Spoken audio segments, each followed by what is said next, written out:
Hello and welcome to Tales Between Old Friends, a podcast where we share lighthearted pet stories and answer your care questions. All right, we're going to do a quick plug for our sponsor, Heartstrings Pet Hospice. Saying goodbye to a pet is one of the hardest things we face. Heartstrings Pet Hospice believes every pet deserves compassion, dignity, and respect in their final days. With in-home hospice care and peaceful euthanasia, Heartstrings helps pets and their families through this journey with love and support, right where they're most comfortable. Because every pet's goodbye should be filled with kindness and care. Heartstrings Pet Hospice. Compassion, dignity, respect.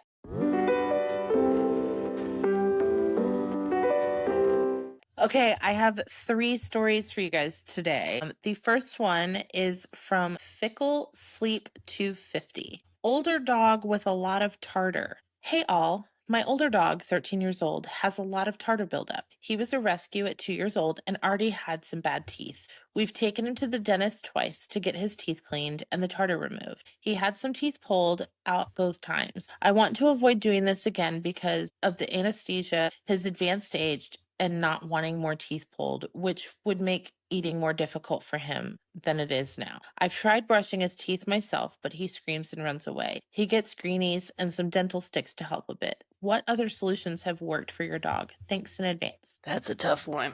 That is a tough one. Yeah.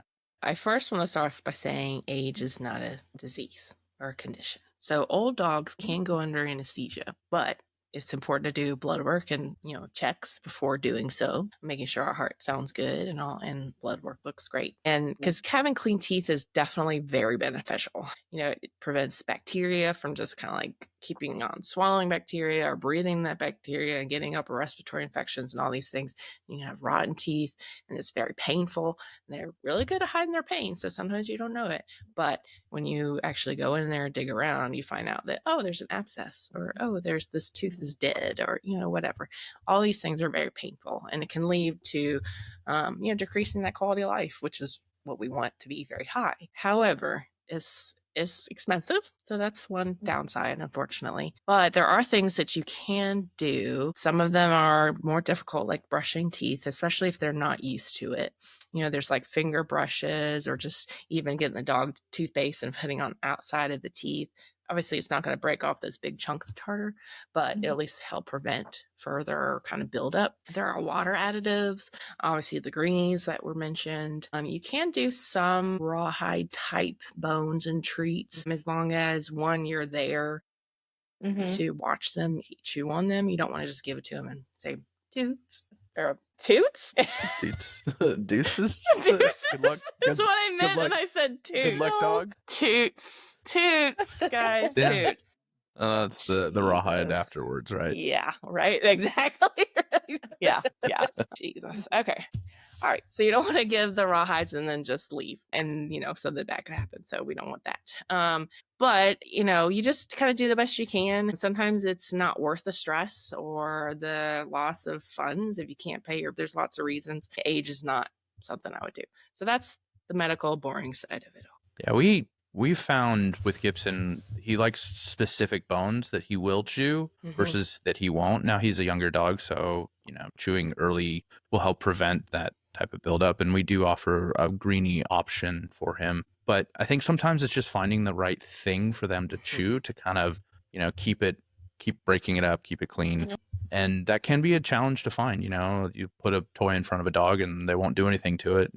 10 months later, some other dog sniffs at it and now all of a sudden it's their favorite toy. So, I think sometimes it's just trial and error with the things that they might like, and figuring that out. And then, that'll help out. Obviously if you're getting to the point where a vet is probably recommending like putting them under for an actual tooth cleaning, that's, a little bit, I don't think that there's something that you're going to be able to do to prevent that once it gets to that point. But there are a lot of things that you can do to kind of try and stave that off, I do think. Sure. Start early. Charlotte would do anything in her power to eat greenies all the time.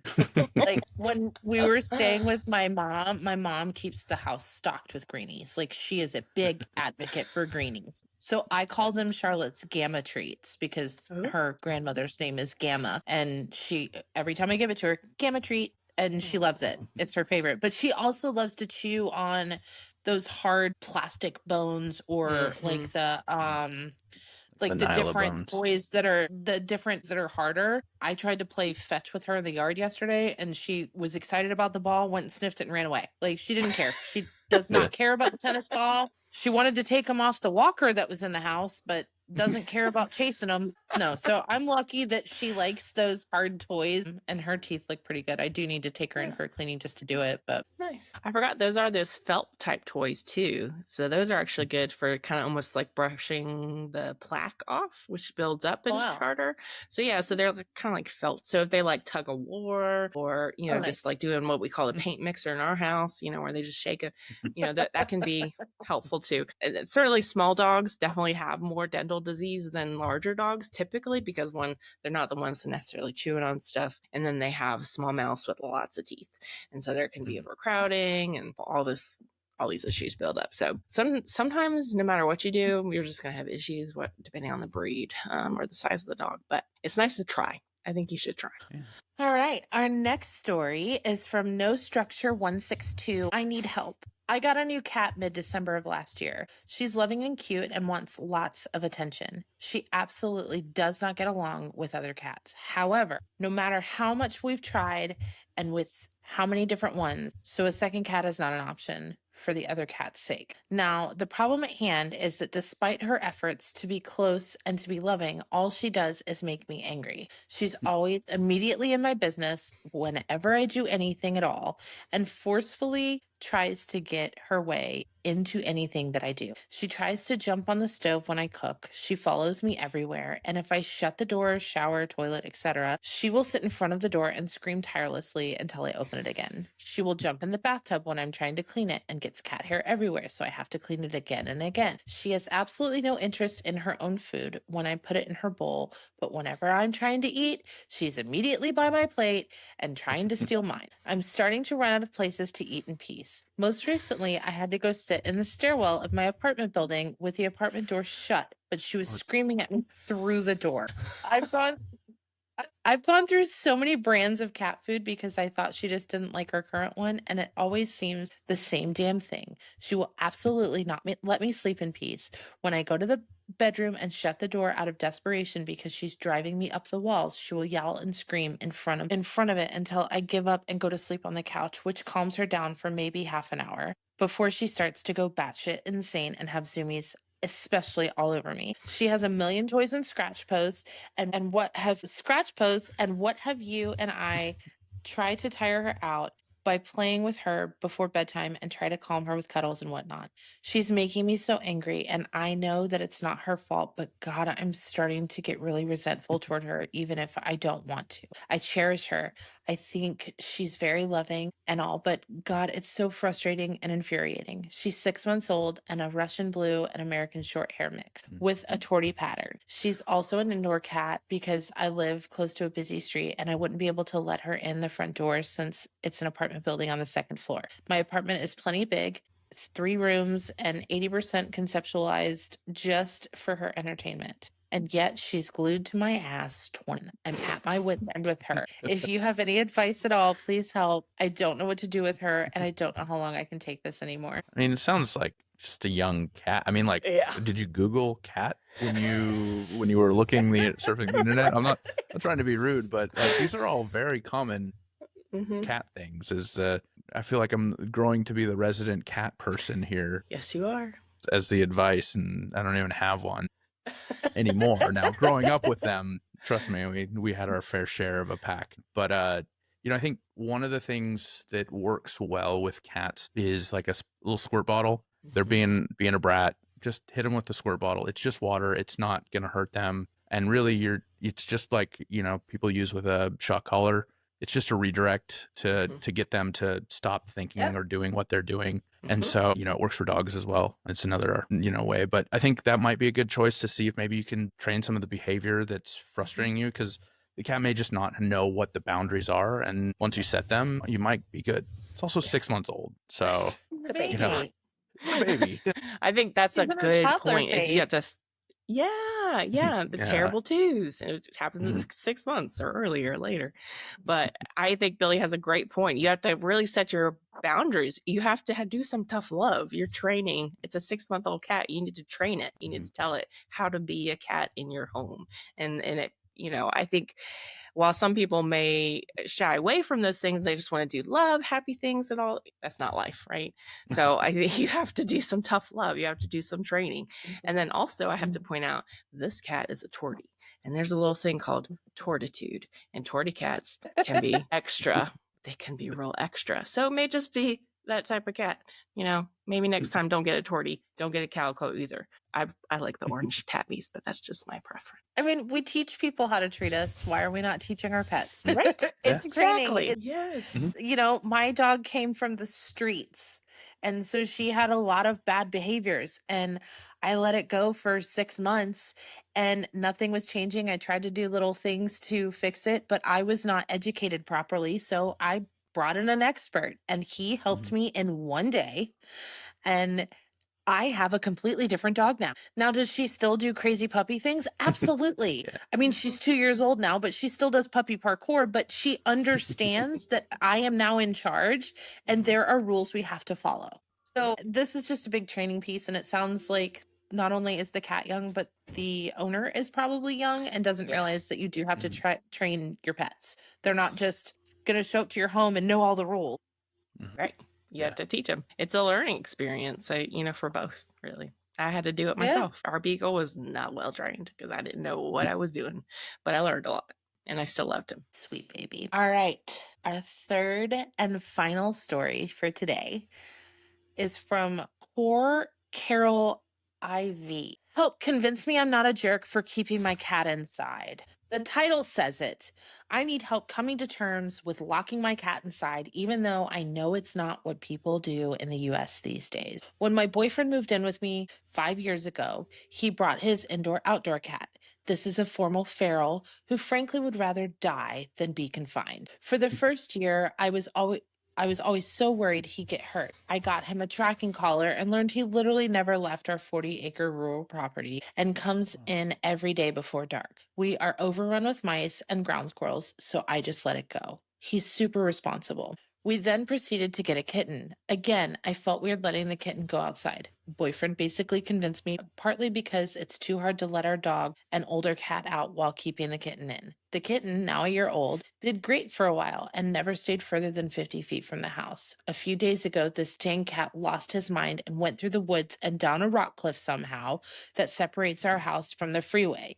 He crossed what's basically a rural freeway exit. It scared the crap out of me. He couldn't get back up, so I climbed down to get him. It was a mess. So now he's locked inside and I feel like absolute shit about it. He's so unhappy. I know it's what people do, but he's desperate to go out. He makes a break for it whenever we crack a door or a window. This just doesn't feel sustainable. I know he'll calm down over time.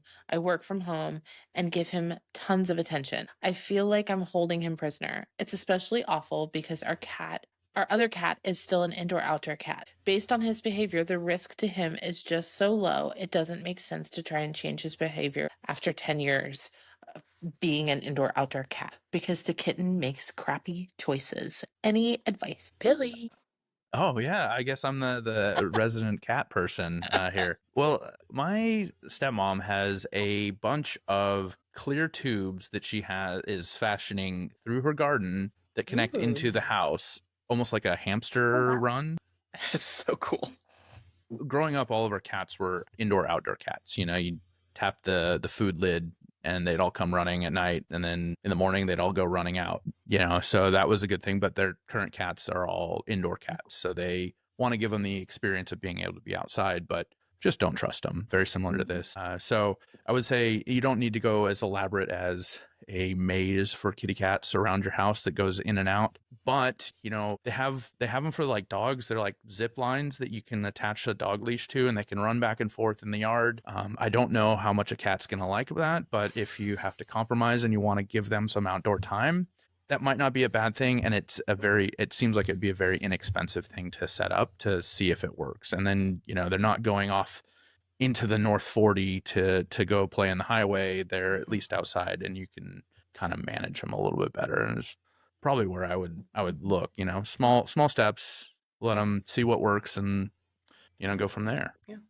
I've had family members that I helped that had cats on like harnesses and leashes, and they'd walk them just like a dog, or the catio. That's a big popular thing these days, is having a catio. And if that's not suitable or doesn't work with your house and your setup, they have like tents. They're kind of like tents you could buy that are just like mesh. You could see out of them. I think regardless, if you have a cat that is really like, I cannot tolerate indoors, I'm going to pee on everything, I'm miserable, I'm getting UTIs out of the wazoo, you need to make it indoor outdoor, I think you have to accept the risk in that. There's the hit by a car risk, there's coyote risk, or wild, there's viruses out there, the FIV, FELV, and all these things. You have to accept the risk that you potentially and most likely are decreasing the length of that pet's life. So if you're okay with that, then some cats are just more wild than others. They're not necessarily your couch potato cats. And that's okay.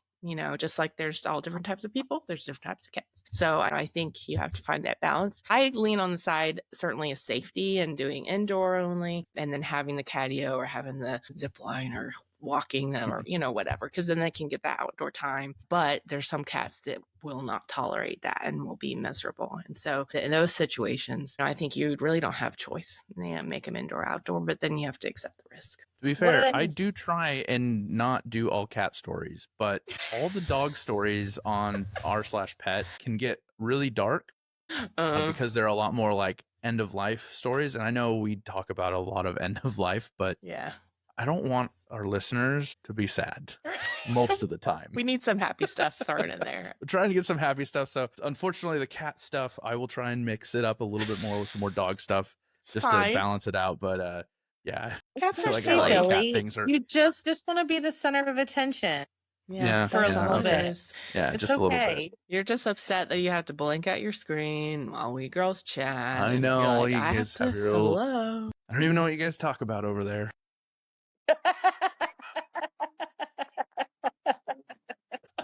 I'm not a cat owner. My brother had cats, so like I've loved on cats, but I've never owned a cat. So like I know some of the things, but I don't know a lot at all. Dog stuff all day long.